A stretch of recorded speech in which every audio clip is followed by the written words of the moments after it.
नमस्कार। वेदांत ज्योति YouTube channel पर आपका स्वागत है। पिछले माह की भांति इस माह भी हम रामकृष्ण मिशन विवेकानंद आश्रम रायपुर छत्तीसगढ़ में प्रकाशित होने वाली मासिक पत्रिका विवेक ज्योति से स्वामी विवेकानंद के विचारों को पढ़ने की श्रृंखला को जारी रखते हैं। इस पत्रिका में और सभी कंटेंट्स के साथ साथ किसी एक विषय विशेष पर स्वामी विवेकानंद के विचार दिए जाते हैं जो उन्होंने अपने अलग अलग भाषणों में अलग अलग जगहों पर दिए हैं। उन्हें एक जगह पर एक प्रकार से कंपाइल किया गया है। तो उसका मैं सितंबर माह की जो प्रति है उसका मैं पाठन करने जा रहा हूँ और इसमें इसको और बेहतर करने के लिए आपकी तरफ से जो कोई भी सुझाव हो उनका स्वागत रहेगा। सितंबर माह की विवेक ज्योति में स्वामी विवेकानंद के विचार का शीर्षक दिया हुआ है, सतीत्व आधुनिक हिंदू नारी के जीवन की केंद्रीय भावना है। विवेकानंद किसी भी राष्ट्र की प्रगति का सर्वोत्तम थर्मामीटर है वहाँ की महिलाओं के साथ होने वाला व्यवहार। प्राचीन यूनान में पुरुष और स्त्री की स्थिति में कोई भी अंतर नहीं था, समानता का विचार प्रचलित था। कोई हिंदू बिना विवाह किए पुरोहित नहीं हो सकता।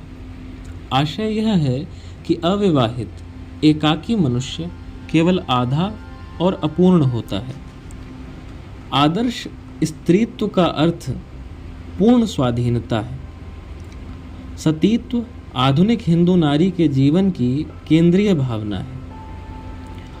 पत्नी एक वृत्त का केंद्र है जिसका स्थायित्व उसके सतीत्व पर निर्भर है। इसी आदर्श की अति के कारण हिंदू विधवाएं जलाई गईं।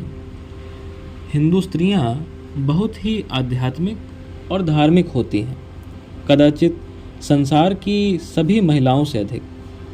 यदि हम उनकी इन सुंदर विशिष्टताओं की रक्षा कर सकें और साथ ही उनका बौद्धिक विकास भी कर सकें तो भविष्य की हिंदू नारी संसार की आदर्श नारी होगी।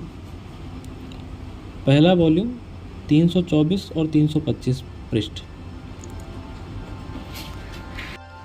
महान आर्यों ने तथा शेष में बुद्ध ने स्त्री को सदैव पुरुष के बराबर स्थान में रखा है। उनके लिए धर्म में लिंग भेद का अस्तित्व न था। वेदों और उपनिषदों में स्त्रियों ने सर्वोच्च सत्यों की शिक्षा दी है और उनको वही श्रद्धा प्राप्त हुई है जैसी कि पुरुषों को। छठा वॉल्यूम 276वां पेज। बुद्ध ने धर्म में पुरुषों के समान ही स्त्रियों का भी अधिकार स्वीकार किया था और उनकी अपनी स्त्री ही उनकी प्रथम और प्रधान शिष्या थी। वे बौद्ध भिक्षुणियों की अधिनायिका हुई थी। 7वां वॉल्यूम 92 पृष्ठ। तो स्वामी जी, क्या हमारी नारियों की कोई समस्या है भी? निश्चय ही है, उनकी समस्याएं बहुत सी हैं और गंभीर हैं, पर उनमें एक भी ऐसी नहीं है जो जादू भरे शब्द शिक्षा से हल न की जा सकती हो। पर वास्तविक शिक्षा की तो अभी हम लोगों में कल्पना भी नहीं की गई है। आप उसकी परिभाषा कैसे करेंगे? मैं कभी किसी बात की परिभाषा नहीं करता, स्वामी जी ने मुस्कुराते हुए कहा।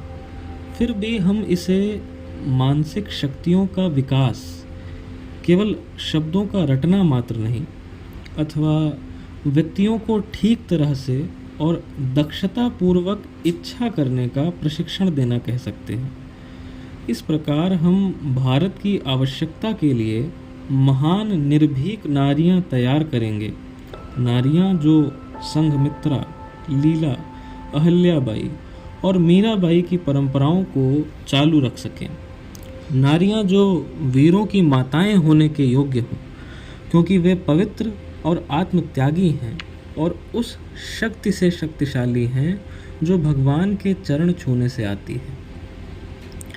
प्रत्येक पुरुष के लिए अपनी पत्नी को छोड़ अन्य सब स्त्रियां माता के समान होनी चाहिए।